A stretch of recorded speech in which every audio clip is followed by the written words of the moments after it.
আজ পর্দা নামছে মাসব্যাপী বইমেলার। বইয়ের পাতা উল্টানোর শব্দ ও শিশুদের প্রাণ খোলা হাসিতে জমে উঠেছে শেষ শিশু প্রহর। এই মুহূর্তে মেলা প্রাঙ্গণে আছেন রিপোর্টার উম্মে হানি। বইমেলার শেষ দিনের খবর জানতে সরাসরি যাচ্ছি তার কাছে। দেখতে দেখতে 28তম দিনে পা রাখলো বইমেলা এবং আজকে কিন্তু পর্দা নামবে অমর একুশে বইমেলার, এবং এই বইমেলার শেষ দিনেই কিন্তু পড়েছে এবারের শিশু প্রহর।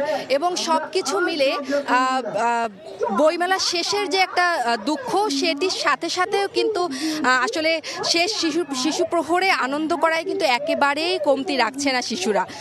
আরেকটা বিষয় না বললেই নয়, এবারে বইমেলায় সিসিমপুরে যে অনুপস্থিতি মন খারাপের কারণ হয়েছিল শিশুদের জন্য, সেটি কিন্তু কমাতে এবারের শিশু চত্বরে প্রত্যেক শিশু প্রহরে আয়োজন করা হয়েছিল শিশুদের অনুষ্ঠানমালা, এবং প্রতি শিশু প্রহরে এক এক দিন এক এক আয়োজন নিয়ে হাজির হয়েছিল এখানকার আয়োজকরা। এবং তারই অংশ হিসেবে কিন্তু আজকেও শিশু চত্বরে পাপেট শো এবং গল্প পাঠের আসর করা হয়েছে, এবং বাচ্চারা কিন্তু সেই পাপেট শো দারুণভাবে উপভোগ করছে। এবং পাপেটদের সাথে কথা বলা, ছড়ার সাথে গলা মেলানো এবং আনন্দ সব কিছু মিলে কিন্তু আলাদা একটা আনন্দময় সময় কাটাচ্ছে তারা।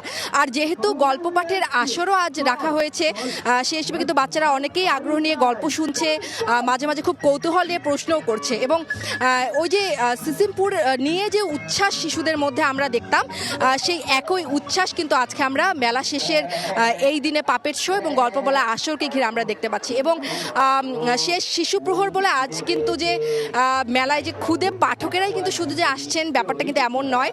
আজকে কিন্তু মেলায় আসছেন খুদে লেখকেরাও। তারা কিন্তু খুব আগ্রহ নিয়ে তাদের নিজের লেখা বই নিয়ে স্টলে বসছেন এবং পরিচয় করাচ্ছেন নিজের লেখা বইকে। এবং অনেকে আবার কিন্তু অটোগ্রাফও দিচ্ছেন, এবং তারা কিন্তু মেলা শেষের দিনে এসেও কিন্তু আসলে উচ্ছ্বাস মুখর একটা সময় কাটাচ্ছেন। এবং আজ যেহেতু পর্দা নামবে বইমেলার, সেহেতু সেই আরেকটা অপেক্ষা নিয়েই আসলে বইমেলা প্রাঙ্গণ আজকে তারা ত্যাগ করবেন। এই ছিল আমার কাছে অমর একুশে বইমেলা প্রাঙ্গণ থেকে সর্বশেষ।